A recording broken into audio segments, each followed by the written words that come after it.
Welcome to Amphipolis, traveler. My name is Herodotus, and I am a traveler from Hyrcanassus.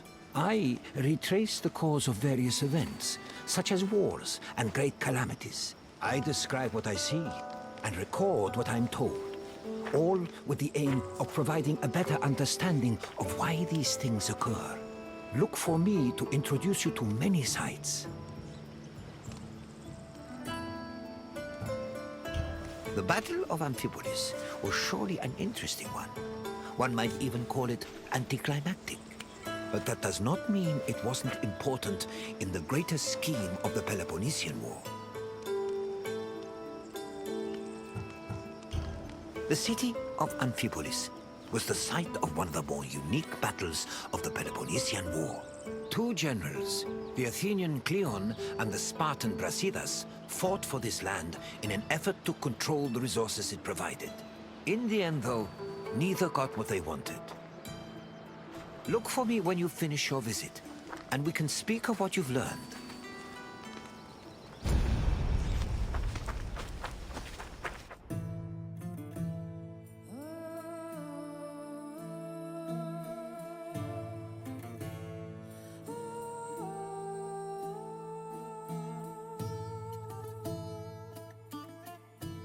The land that would come to be known as Amphipolis was originally part of Thrace, a region inhabited by formidable semi-nomadic horsemen.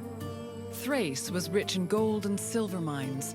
It was surrounded by lush forests, making it very attractive to outside parties like Greece and Persia. By 513 BCE, Persia had managed to conquer much of Thrace. But after their defeat in 479 BCE, Athens made a play for the land. They conquered the nearby island of Thasos in 465 BCE, but the military prowess of the Thracian riders kept them out of the country's interior. It was only in 436 BCE that Athens established a solid foothold in Thrace with the founding of Amphipolis, a city on the banks of the river Strymon.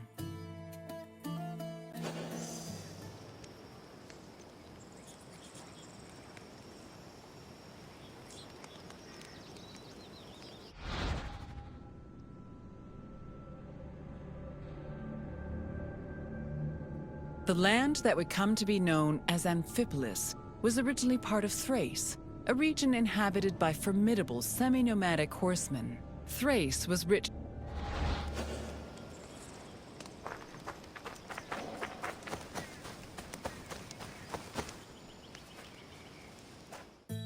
During the Peloponnesian War, the Spartan general Brasidas sought a way to subvert Athenian power across the Greek world. He set his sights on capturing the coast of Thrace, hoping to seize the resources the area provided. Brasidas knew that many of the Greeks living in Thrace hated the greed and brutality of their Athenian neighbors and decided to take advantage of the situation. He set off on an expedition to Amphipolis, accompanied by 1,000 hoplites and 700 helots, and arrived before the city in the winter of 424 BCE. At Athens' ramparts, Brasidas announced that he preferred to take the city peacefully and promised to allow safe passage to any inhabitants who wished to leave, in addition to sparing those who wanted to cooperate. This proposal was well received by the city's residents, and he was able to capture Amphipolis without striking a single blow.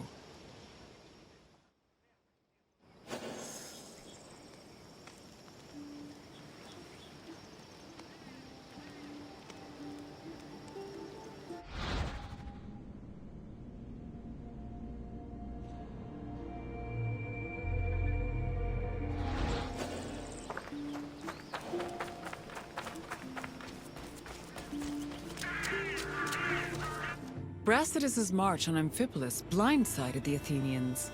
By the time they heard the news and dispatched the general Thucydides to defend Amphipolis, Brasidas had already rallied several nearby cities to help him defend the region from Athens' so-called tyranny. After half a day's journey from Thasos, Thucydides arrived at the port of Eion, but was unable to retake Amphipolis. Athens held Thucydides responsible for the loss of Amphipolis and forced the general into exile. In spite of Brasidas' achievements, Sparta did not send him reinforcements, which forced the general to negotiate a truce with Athens to hold on to the ground he gained.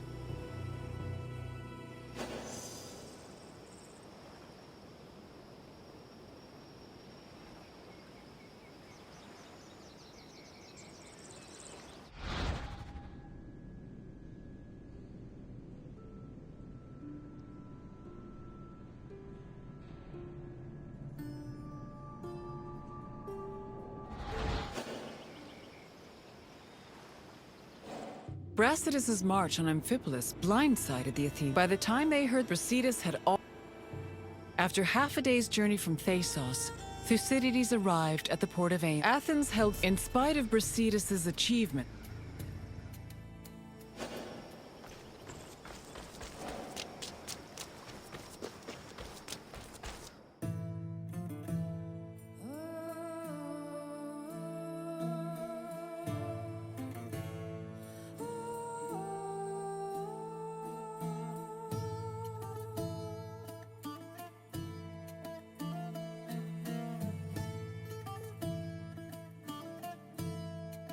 The matter of how to deal with Amphipolis divided Athens. The politician Nicias, as well as the city of Sparta, hoped that peace could be negotiated. However, popular Athenian statesman and General Cleon wanted to continue fighting the war. Indecision continued until 422 BCE, when Cleon was elected as one of Athens' strategists. This decision made it clear that the city's people were in favor of war. The truce was ended, and Cleon began his journey to Amphipolis, retaking small towns that had been conquered by Brasidas along the way. On arriving at the port of Aeon, Cleon requested troops from the king of Macedonia. He also hired several Thracian mercenaries to bolster his force's numbers. Afterwards, all Cleon could do was wait for the remainder of his reinforcements.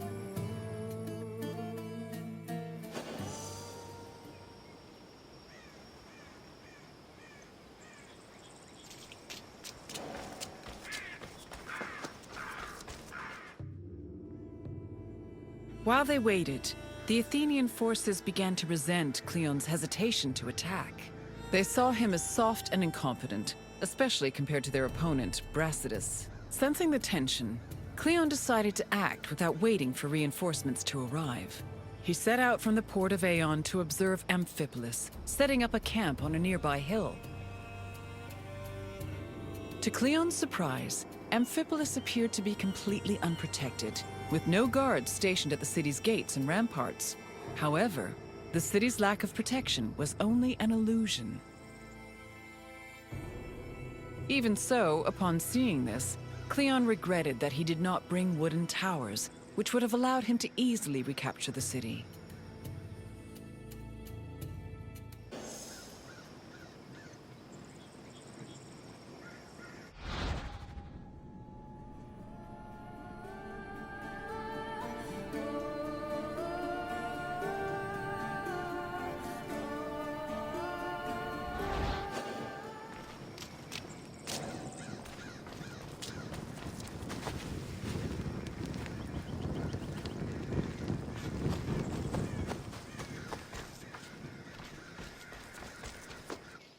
Brasidas positioned his own troops in a nearby wooded area to get a better view of Cleon's army. When the Athenians began moving to set up camp, Brasidas returned to Amphipolis. He believed his army was less well-trained than the Athenians and decided to rely instead on cunning tactics and Cleon's inexperience as a military leader. Brasidas organized a two-pronged attack. He would personally lead a small raid, then one of his lieutenants would follow up with a second attack shortly after, disorienting the enemy. He had barely finished formulating his plan when he saw Cleon's army pack up and retreat back towards the coast. The cowardly display made Brasidas realize that perhaps victory would be easier than he thought.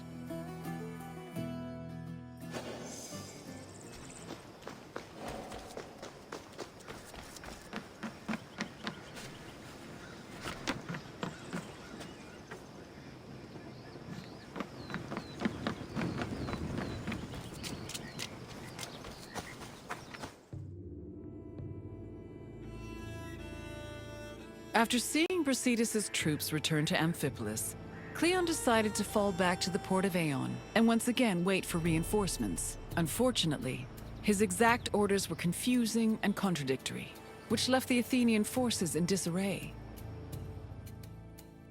Brasidas took advantage of this confusion and began his attack.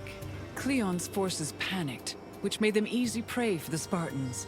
600 Athenians were killed, while the Spartans only lost 7 men. Cleon's remaining forces took refuge in Aeon, where the bodies of their comrades were eventually returned to them, though only after being stripped of their weapons.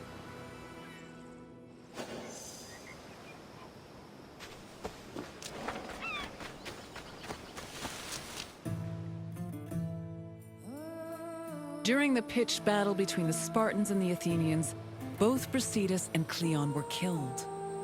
The reports of their respective deaths reflect how they were perceived as military leaders. We know almost nothing about Cleon's death, other than that he was killed by a Thracian soldier. Brasidas, meanwhile, survived long enough to be taken back to Amphipolis, where he was informed of his victory. He was buried inside the city, which was considered an honor bestowed only upon heroes, and was celebrated as the true founder of Amphipolis.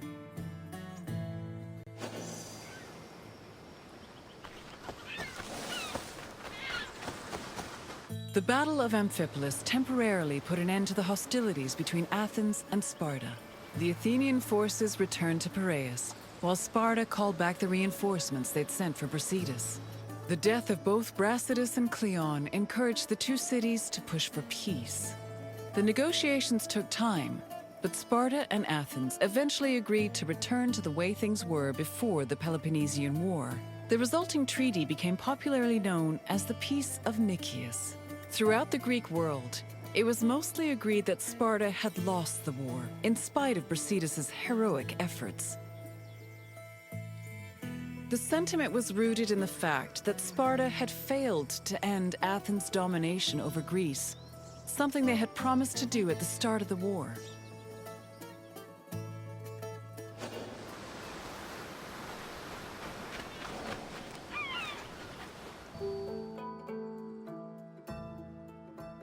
I see you're done with your tour. The Battle of Amphipolis may have briefly put an end to the Peloponnesian War, but the so-called Peace of Nicias was only temporary. It would not be long before Sparta and Athens came to blows once again. Now, is there something else you'd like to do?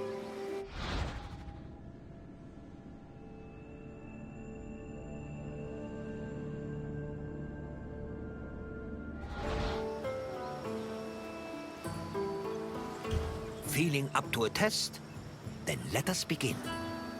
Which Athenian politician wanted to negotiate peace with Sparta?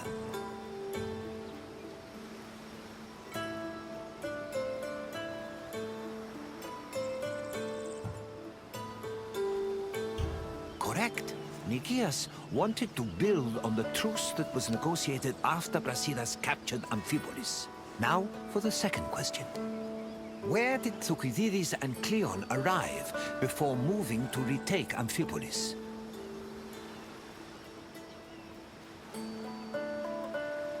Yes, Aeon is where both Thucydides and Cleon's forces arrived before trying to retake the city. I have one last question for you. Amphipolis was located in which region?